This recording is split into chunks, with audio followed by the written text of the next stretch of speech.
Hello, beautiful humans. Welcome to the Shanni Show. Thank you so much for tuning in. I am your host, Shanni Suissa, and today we have the one and only Gary Vaynerchuk on the podcast. I don't know why my voice got so squeaky when saying that, but it is truly an exciting day for the Shanni Show. I had a great time talking to Gary. I only had 30 minutes, so I just wanted to dive right in and get into things that I'm just really curious about in regards to his life, upbringing, some little tidbits of fun facts that I've heard over the years. Like my favorite was probably the fact that he ran ads on Twitter specifically targeting people with the first name Gary because he read an article that Garys were going extinct, and at the time you could target people by first name on Twitter, and that is just like, what the fuck? It's just hilarious. Imagine if I put out ads targeting just Shannis. Like, I would love to do that. I wish the feature was still active. Anyways, we talk about that kind of stuff and so much more. So I hope you enjoy the episode. Before we dive right in, I want to remind you, please follow myself and the Shanni Show on all social media platforms. We're pretty much everywhere. It's at Shanni Show for the show's pages and at Shanni Suissa for my pages. I also want to thank a few people who helped me with prepping for this episode because we do have a couple mutual friends. And so since I found out that I was going to have him on, I basically just called around. And also people actually were calling me. They're like, oh, I've known him for 7 years. Let me help you out, da-da-da. So it's actually really cool. And I got some cool information out of that. So big thank you to Nick Anderson, who actually works for one of Gary's companies, 1:37 p.m. He spilled all the alpha, if you will, okay, on Gary, and it was fantastic. So thank you so much to Nick. Thank you to Paula, who helped me out as well. To Joe Yomtubian, really appreciate it. And Nicole Benham, whose original tag on his tweet is actually what he replied to in order to set this up. To all the other people who commented and replied to that tweet, also thank you too. And to my next Shanni Show guest, Mikey Adut, who has a fantastic story with Gary that we get into on both Mikey's episode, and I asked Gary his perspective on this episode. So it's kind of cool. We got to hear the story from both sides and hear the sort of emotions and the steps and everything and just the perspectives from either side of the story, which I thought was really cool. I might clip that together as a social clip. I feel like that'll be fun. But yeah, thank you guys so much for tuning in. I hope you like the channel. Subscribe. I know most of you guys listen to this on audio, which is great. Don't get me wrong. It is obviously a podcast. But if you listen on audio, please take the time to also go subscribe to the YouTube channel. It is super fucking helpful for me in growing that channel. Even if you're not watching them, if you just have a YouTube, but you are a listener, just go subscribe. It is absolutely, it's free. It's free to subscribe. Can you believe it is free to subscribe? It is free to support. Speaking of support, I am also sporting one of my best friend's company's jumpsuits, the BOD. I thought for my biggest interview to date, I had to wear a fucking BOD. Love the company, love their entire mission. You can check them out at the b.o.d on Instagram, and you can also check them out obviously online. They do jumpsuits, they do bralettes, they do a few other things, and they also just produce some awesome content. So definitely check them out. Anyways, what a day. I'm on cloud 9. I think I need to go smoke like 1,000 joints just to temper this energy, but I don't know if 1,000 is going to do it. I don't think it will. Anyways, you guys, I hope you enjoy this episode because I sure as fuck did. Yes, I did.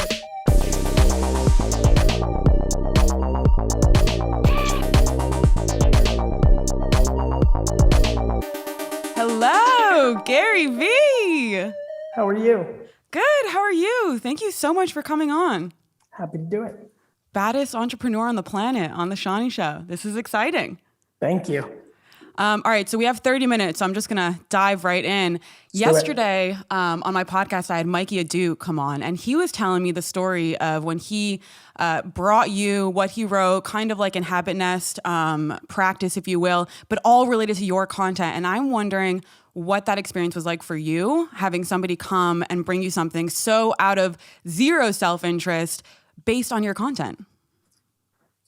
It's humbling. Like you kind of navigate through life and you kind of are always trying to think about the things that make you tick. What kind of legacy are you going to leave on this planet, your family?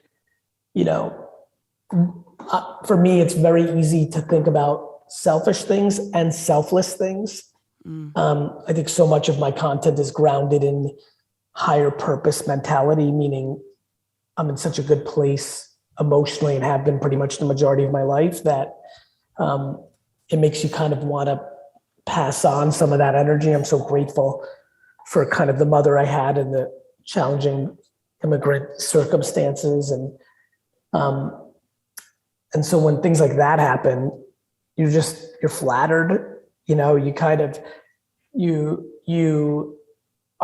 understand why they happen, because like, I always believe that like doing the right thing is the right thing. Like do good things happen. It's not complicated. It's very clear to me. And so it's just nice. Yeah, I've heard you speaking about that karma aspect before. So going back to childhood and having that immigrant upbringing, what do you feel like needs to happen for somebody who maybe is more fortunate financially, but less fortunate in terms of being able to develop those kind of skills? Like, what do rich kids essentially need to do or add to their life to be able to get that drive, that I guess the benefits that you had out of that upbringing? How can they implement that? And maybe even for parents too. Well, first, they don't. Like I think what we all have to strive for is happiness. And, a kid that doesn't have as much and has a happy home has a huge advantage, because they realize that money doesn't bring you happiness, because you're like, wait, I was happy when I was 3 and 5 and 7 and we didn't have shit. And so like, you've got this big advantage. And obviously you also, not always, there's plenty of not ambitious immigrants or people that have started with less, but the world is filled with people that didn't start with much and didn't have desire to have much more, and people that have started with a ton and wanted more. And then more importantly, until society does a better job of rebranding success and takes it away from stuff and money and puts it into content and peace of mind and happiness, and then all of it's kind of challenging. I think the thing that I have a lot of empathy for children that start off with a lot, is if they are ambitious and they want to accomplish things in a competitive, let's say, entrepreneurial world, there's almost no scenario where they'll ever be able to escape the concept that mommy or daddy put them on third base. And I have a lot of acquaintances, friends, business associates that I've met through the last 25 years that I have a lot of compassion for, because they're incredibly capable and wonderful people. And that becomes the scarlet letter for them, right? It's really a big challenge. But I think, the thing I tell them in intimate one-on-one conversations, them in that scenario, no different than the person that associates more with my story and is like, I'm more like, it's really one big game of the same game, which is, you've got to figure yourself out from a self-awareness standpoint and try to make yourself happy. The concept of trying to impress others or validate your life through outside affirmation is so challenging, because unfortunately, especially now in a social media world where everybody's voice has an at-bat and has a platform, you're going to come across people who are genuinely deeply unhappy within their own environment, and their coping mechanism is to make others not feel great as well. So everyone's going to get affected by drive-by commenting of people who are struggling out there.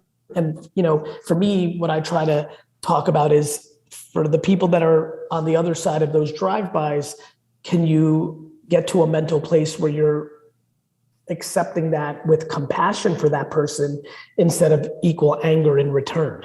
Yeah. I used to get a lot of hate on my old podcast, and I would always say, like, have a great day to just negative comments, because, or hope you feel better, or whatever it is, because the truth is, it is coming from such a sad place within them, and it has nothing to do with you. But okay, so bringing it back in line with, I know you mentioned your mom. I love the story of the knitted Jets jersey. I think that's just freaking fantastic. And I looked on the Gary Vee search engine, and I couldn't find, have you met Pat Leahy yet? Oh, I love you for that. I've never met Pat Leahy. I'm curious. I don't want to say this. Give me 1 second. Because there's like four results on the Gary Vee search engine, which is crazy. Yeah. Pat Leahy is still alive. He's 71 years old. I love it. So I've never met Pat Leahy. I remember him very, very vividly. He was the kicker for the Jets for the predominant years of my childhood. He wore number 5. I wanted the number 5 more because I think I picked the number 5 as my favorite number when I was 5. I did the same thing when I was 9. It's hilarious. Is that true? Yes. That's and awesome. We're so connected. My sister did the same thing when she was 8. It's funny. I would say I'm 90% sure that's what happened. I don't fully remember, but that's why she dated number 5 much more than Pat Leahy. I love that because you've met so many people. And so I was trying to find pictures, Google images. I'm like, there's no way this is not around. That's so good. So bringing it to the search engine, which is one of my favorite things I've ever seen a content creator produce, I think it's awesome. It's just a really great asset to be able to give your audience because you're putting out like hundreds of pieces of content a day. So to have that search engine is also as a podcaster, thank you so much. That was amazing. That was saved you a lot of time. Oh my God, absolutely fantastic. But have you created a search engine for other content creators? Because I feel like it's so practical. The search engine, I almost started a side business where I was going to offer that to other content providers because it was so clever. And the person that I made it with was hungry to start a business. And I was like, let's do it. We just both got kind of sidetracked, so it never happened, but it's definitely been on my mind. It's a great product. I think you would kill it as per all your other companies. I think you would just smash that one. And it's so practical now for everybody. Okay, so in line with content, I know you used to run Gary name ads on Twitter, which I think is one of the funniest fucking things I've ever heard in my life. Literally cracked me up. Do you still run those? No, I don't think you can do them anymore, but you used to be able to target by name. And there was this article that the name Gary was about to go extinct. That so few people were naming their kids Gary. So it was like this article out of the UK, I think, if I recall properly. So I'm like, you know what? Just for fun, just to show people how the ad product could work. I was like, let me make this ad and be like, hey, fellow Gary, we've got to stand up and rise. And it really was a fun little moment. And thank you for knowing that. That was a subtle little thing I did that I really got a kick out of.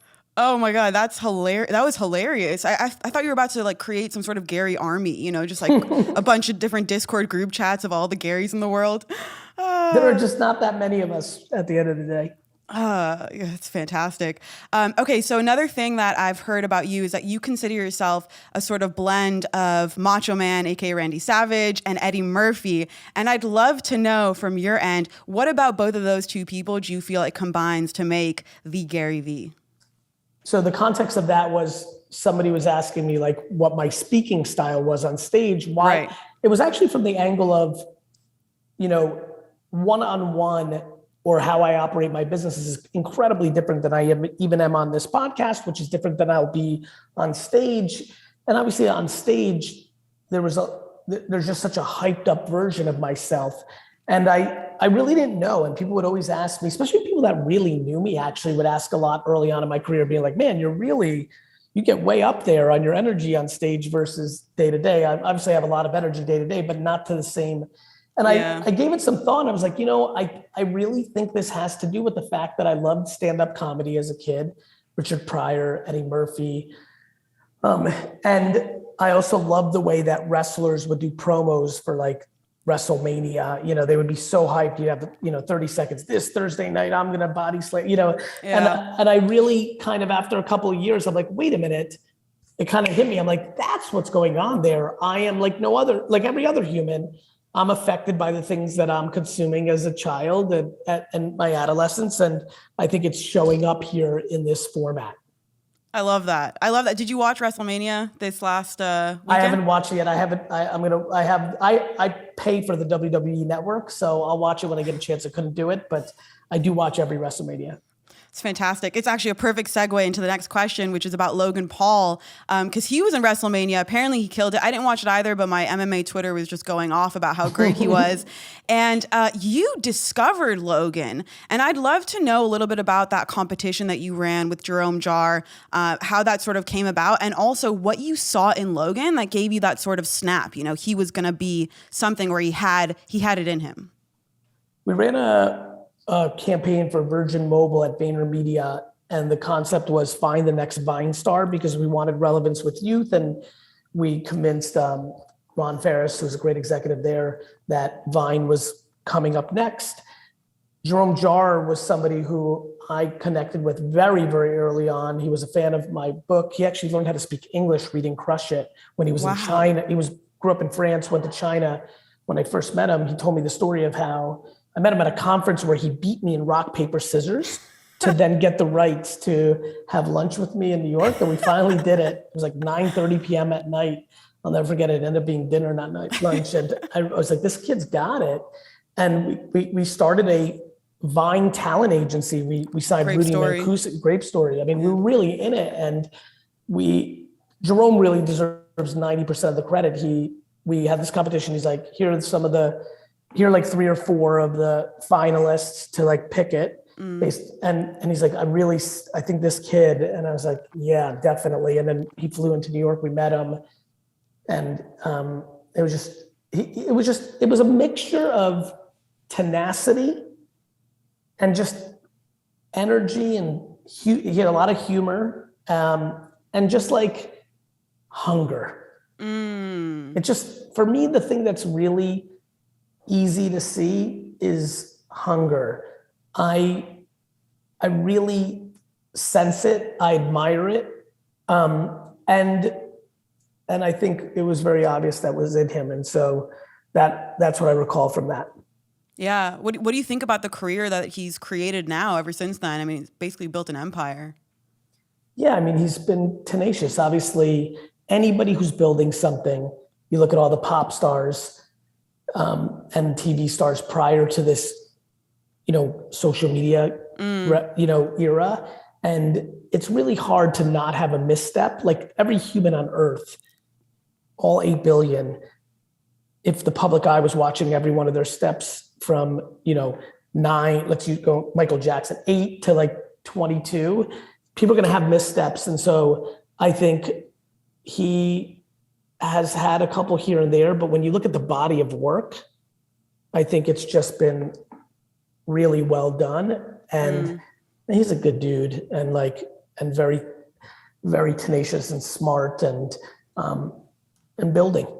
Yeah. I love what they're doing in the fight game. I'm a big fight fan. So to me, that stuff's just been awesome. I grew up a huge boxing fan, like enormous. And Vayner Sports is in MMA. Right.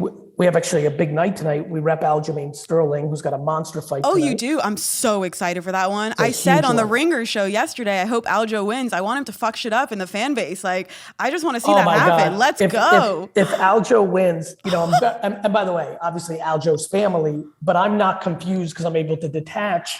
Right. Jan is such an insane competitor. And obviously I watched the last fight like everybody else, and I'm incredibly aware of why UFC Nation is skewing the way it's skewing. However, what is incredible about this sport, as we see time and time again, is every fight's different. One moment. I mean, there are very few sports where in a nanosecond everything changes. Yep. I also think Aljo came out so hyped the last time that I think he really wasted, in my opinion. He knows better. I'm not speaking for him.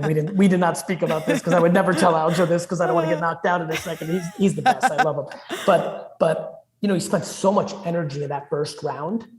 I don't know if you remember the fight. Yeah, going for the takedowns, just over swinging. There was just a lot of energy. It wasn't efficient. It wasn't efficient. And so it'll be interesting. And then, the fight game is so fascinating, the chess of it. Jan knows that. So does that mean Jan becomes more it's going to be a very, very, very interesting fight. But we are very deep in the UFC game at Vayner Sports. We rep Sean O'Malley, Stipe Miletich, Michelle Waterson, Corey Sandhagen. We're in it. We're in it. So I follow the sport very heavily. I also grew up a huge boxing fan. So I do think what Jake and Logan have done, people always misunderstand innovation.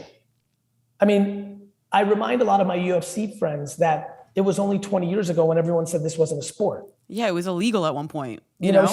So innovation always gets misunderstood at first, and NFTs, the internet back in the day, all of it gets misunderstood at first, which I respect, but over time,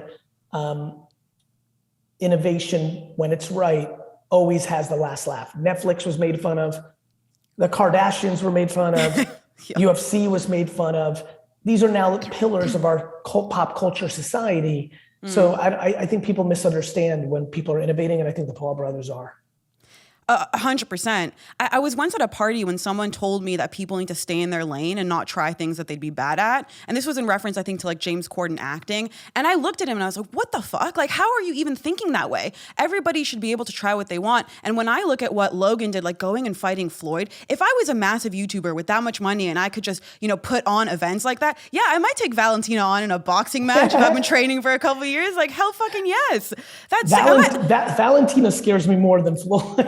By the way, I'm proud of you. Valentina does. Maybe I'll take Rose, or maybe maybe an atom weight from one. You know what I'm saying? I'll give myself an advantage there. But no, I just the things that they're doing. Yeah, I love people who do shit like that. Me too. People impose their points of view on the world on others. Mm-hmm. It's okay that you're scared to try different things, and I don't think you should try all sorts of things because your DNA wants you to go that route, and that's amazing. Mm-hmm. I have no judgment towards you staying safe your whole life. Right? Right. But I don't think that listen, the most dangerous thing in the world a human being can do is think that they have validity when talking about someone else's life when they have no idea about somebody else's life. Oh my God, spot on. Let's just get to the fucking punchline. Yeah. Right? Like what? You don't know me. Like, I don't know you. Even your siblings and parents don't fully know you. Only you all the way know you. And I know that people talk and it's banter and it's gossip talk. It's talk off over a glass of wine, and it's fun. Every human being does it. But to have venom behind it, that's when I think I get into really the only thing that goes through my mind is empathy and compassion to the one deploying it, not the one receiving it. Yeah, it's the what you're talking about is the basis for being able to not take things personally in life, because we always just assume that we know what's going on. It's like the audacity to be able to know what's happening in somebody else's life is just a little bit crazy. But okay, we have 10 minutes left, so I want to jump into NFTs. Obviously, you want to promote VeeFriends Series 2. I want to start. You want to hear something crazy? Yeah. I don't want to promote VeeFriends Series 2 because my biggest problem in my business life right now is the drop of VeeFriends Series 2, the public drop, because it's going to sell out in 1 second. Yes, actually 1 second. There's so much intensity right now with gas wars and this and that. Most people are undereducated. The technology's super new. It's actually a headache for me. Look, I'm very excited about it. I'd like to talk about it mainly because I want to inspire somebody on the other side of listening to this to maybe tap into their creativity and build their own thing. But ironically, I'm in the I'm trying to figure out how to not talk about, we don't need any more demand, not because I don't want to, that's not audacity talking. There's genuine concern. Ethereum is not built for high demand in 1/100th of a nanosecond. So I'm definitely giving that a lot of thought. So we want to put a lid on Series 2. Nobody go out there. we want to tell people that if you think NFTs are just JPEGs or a scam or a fad, you've become your parents from the late 1990s talking about the internet, and that you should allow curiosity to at least allow you to do 15 hours of homework before you decide that. And there's nothing been more obvious to me over the last 6 months than the following. Anyone who's done 15 hours of homework has incredible levels of curiosity, and everyone who's done 15 seconds of homework dismissed the technology. The problem with NFTs is it's caught in the same place the internet was in 98. The greed of Wall Street made internet companies be worth so much money when they didn't even have revenue yet. Right. NFT projects are in a bubble. NFTs are going to be the biggest, the consumer blockchain is going to be the biggest thing since the internet. So and people have a tough time detaching those, that 100%. Yeah, I was trying to explain that to somebody the other day. I'm like, don't think of it as NFTs are either there or they're not there. It's individual projects. The tech is there. It's like saying, all movies are gonna hit or not hit. It's not about that. It's about individual pieces. The tech is whole. It's there. It's gonna be around forever. I think you mentioned it yourself, actually, the idea of we're never gonna buy physical tickets or barcode tickets or whatever the hell that is that we're using now. It's gonna be so obsolete. So So, it is there. It's about the projects. And yeah, it's definitely a bubble now. It's funny you mentioned the 15 hours thing because I was in a Lyft the other day. And this was after I'd found out that I was going to interview you. So I was basically telling every single human being that I walked around. I was like, yeah, Gary V's coming on my podcast. That's right. Yeah. And he actually said he did that. He listened to you and he heard that, to watch so-and-so hours of YouTube videos on NFTs before you then go and buy one. And he did all of that. He went and bought his first NFT. I think this was like a couple weeks ago. So that was pretty cool to hear. I mean, that's your advice in action.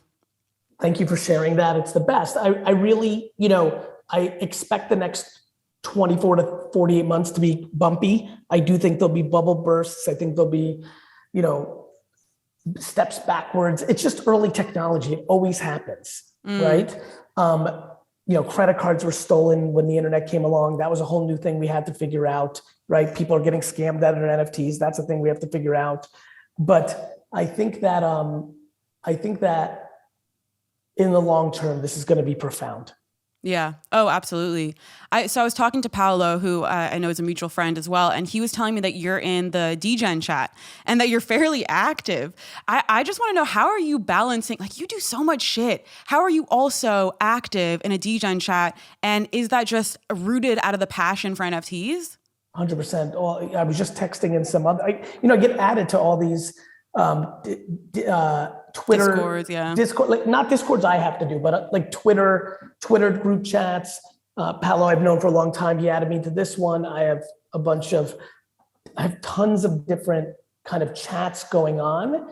Yeah, I like being in the dirt. I don't care if I ascend to be the highest grossing, most impactful entrepreneur in the world. It will never make me think I'm fancy. I don't think I'm shit. I think one of the great fucking incredible mindsets that I wish could be scaled more is not thinking that your professional accomplishments make you better. That it's who you are as a person that makes you happy. 100%. And then like for me, like I'm aware that I'm a good businessman and like I'm aware that I have gift of gab and I'm a good content creator. And so what? Yeah. Right? Like cool. Like I'm proud, but I never get high on my own supply that would get me to a place where I wouldn't be part of random chats where everyone's like, I can't believe he's in there. Of course, I'm a human being. Yeah. I'm flattered out my ass when they say it. I'm almost equally as happy about it as people are on the other side. I'm like, I can't believe they think it's cool that I'm like I get it, I get it. I get it. I can't believe I'm like, I don't know if you even see these goosebumps. Like, I really, really get it. Like, I'm like, oh my God, they think it's cool the way I would have thought of Randy the Macho, like that. Yeah. And so I'm incredibly humbled. Please don't have any confusion on that, but I'm not capable of changing how I've done everything my whole life. I don't think money or fame or awareness or popularity or audience or big communities, I don't think they really change people. I really don't. I really think all they do is just expose people for who they are even quicker and at bigger scale. And I'm incredibly grateful for how my parents raised me and my life circumstances that have put me in this spot. Yeah, I think that's awesome. It's so, I mean, I grew up in LA, so I'm surrounded by a lot of that kind of mentality where, it is, I mean, there's people who, I don't think after you coming on my show, maybe they'll talk to me. Do you know what I mean? Like there is that vibe here and it's really annoying. Wow. But it's strange to me because it just doesn't make any sense. Because no matter who you're hanging out with, I always think it's like about, are they making you a better person? Are you having fun? Are you laughing? Are you enjoying their company? Do they make good food? You know what I mean? Like these are the things that are important. And we're just surrounded by all this crap and these sort of shallow ideals. I think everything is best when it's in balance. It's not inappropriate to want to meet somebody because you think they can advance your professional career or because you think that they are cool and it's cool. That's not completely inappropriate. It gets murky when it's the only thing you're about. Yes. Right. Spot on. Exactly. 100%. Like I would never, like we're talking and I'm listening and I'm like, look, I wouldn't begrudge anyone who has an opportunity to meet Warren Buffett and thinks it's cool and they want to because they think it's going to do something, right?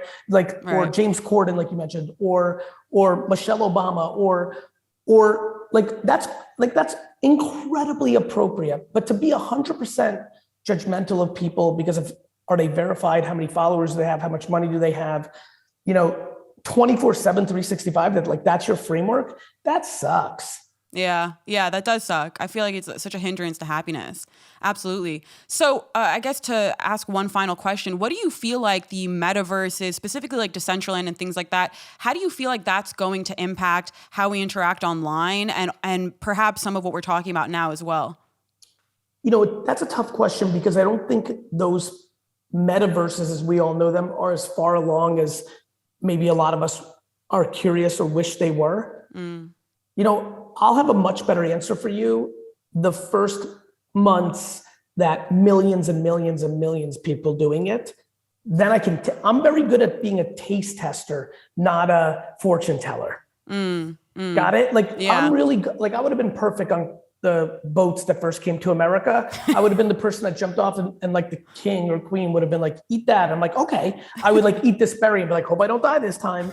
I'm very good at that. I'm not, but I wouldn't be good when we were still in Portugal and Spain, wondering what the berries were going to be like. If you were like, what do you think the berries are going to be like? I'm not sure. But once we got to America, I'm like, look at this cranberry. Do you see the analogy I'm trying to make? Yeah. We're not there yet. Yeah. We're not there yet. So I don't know, but I think what's going to happen is much like when we became micro metaverse, AKA the phone, it started to change our language. It started to change parts of our society. And I think the metaverse, when at scale, will have a profound impact on the human race. And I'm looking forward to that. I don't know why people don't realize technology will always change. There were people that were scared of the car instead of the horse. There were people that were mad about the television versus the radio. There are people that were mad about the iPhone versus the BlackBerry. There were people that were mad about TikTok versus Instagram. People are really mad. People stay mad around technology because most people are fear-based and new things are scary. They really are. Anytime there's a new thing, even the Kardashians, like you were saying, there's always going to be a pushback at the beginning. And that's usually when I know, I should probably look into that. Similar. Anyways, Gary, thank you so much for coming on. I will have you back on to be able to answer this final question when the metaverse does have a couple million followers, hopefully in studio, because by then I can guarantee you that the Shanni Show will be one of the biggest podcasts in the world. Thank you so much for coming on. Thanks for having me. Absolute pleasure.